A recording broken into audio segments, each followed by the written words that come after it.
his letter to the congregation at Corinth, Paul wrote, "Who is it that ever serves as a soldier at his own expense?" 1 Cor 9:7. Although Paul had not accepted material help from the Corinthians, he here argued that, as a soldier in the service of his master Christ, he certainly had authority to do so. Paul also considered as soldiers of Christ those who worked in cooperation with him in the preaching of the good news, calling them fellow soldiers. php 2:25. phm 2.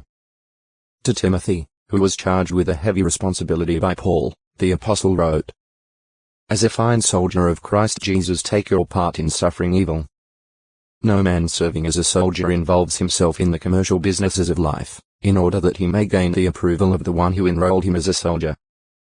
2 3. For a good soldier expects hardships, and he knows the need to be ready to serve at all times and to endure under the most trying conditions. As long as he is in a war, he does not look for comfort in that which pleases him. His time and energy are at the command of his superior. Moreover, a soldier gives up business, farm, trade, or vocation in order to serve. He does not get involved in other things that would take his mind and energy away from the unimportant fight in which he is engaged. Otherwise, it would likely cost him his life, or it would cost the lives of those depending on him. According to historians, Roman soldiers were not allowed to engage in any trade and were forbidden to act as tutors or as curators to an estate so that they would not be diverted from their purpose as soldiers. Even under the Mosaic law, the newly married man, or the man with a house he had not dedicated or a vineyard from which he had not received fruit, o textoi acute miritra longo, Solomon 987 than the prophet, and called his name Jedidiah, for the sake of Jehovah. 2 So 12. 24. 25 Solomon later had 3 full brothers, sons of David and Bathsheba: Shemiah, Shobab, and Nathan. 1 Ch 3. 5. Jehovah's promise to David. Jehovah had declared to David, before Solomon's birth, that a son would be born to him and that his name would be Solomon, and that this one would build a house to his name. The name Jedidiah, meaning beloved of Jah, seems to have been given as an indication to David that Jehovah had now blessed his marriage to Bathsheba and that the fruitage thereby produced was approved by him. But it was not the name by which the child was commonly known.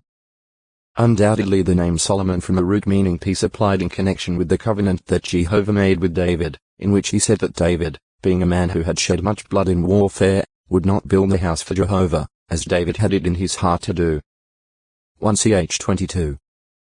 6-10 Not that David's warfare was wrong, but Jehovah's typical kingdom was essentially of a peaceful nature and objective. Its wars were to clean out wickedness and those opposing Jehovah's sovereignty, to extend Israel's dominion to the boundaries that God had outlined, and to establish righteousness and peace. These objectives the wars of David accomplished for Israel. Solomon's rule was essentially a reign of peace. Adonijah's attempt to take the throne. After his birth, Solomon next appears in the scriptural record in the time of David's old age. David, doubtless on account of Jehovah's promise, had previously sworn to Bathsheba that Solomon would succeed him on the throne. This was known to the prophet Nathan. 1 Chi 1. 11-13, 17 Whether Solomon's half-brother Adonijah knew of this oath or intent of David is not stated. In any case, Adonijah made an attempt to gain the throne in a manner similar to that employed by Absalom. Perhaps because of the king's feebleness and because Adonijah had the support of Joab the army chief and of Abiathar the priest, he had confidence that he would be successful. It was nonetheless a treasonable action, an effort to seize the throne while David was still alive and without the approval of David or of Jehovah.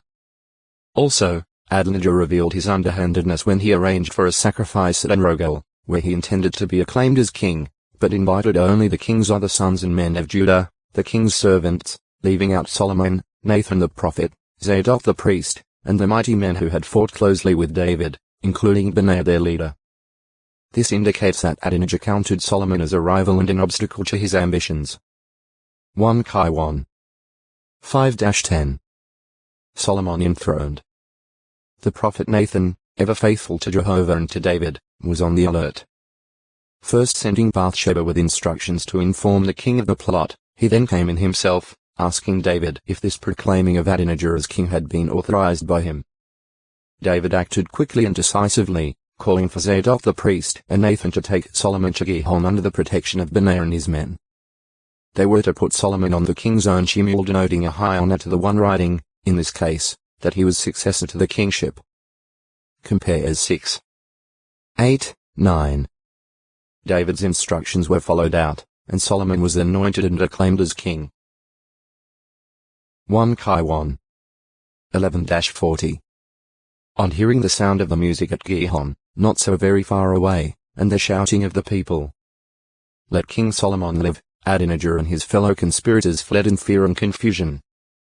Solomon gave a gleam of the peace that would mark his rulership by refusing to mar his ascension to the throne by taking revenge. Had matters been reversed, Solomon would very likely have lost his life. Adonijah fled to the sanctuary for asylum, so Solomon sent word there and had Adonijah brought before him. Informing Adonijah that he would continue to owe tax to acute Miritra Longo, Solomon 988 Adonijah's seditious request. It was not long until Solomon had to act to carry out David's instructions concerning Joab. This was prompted by the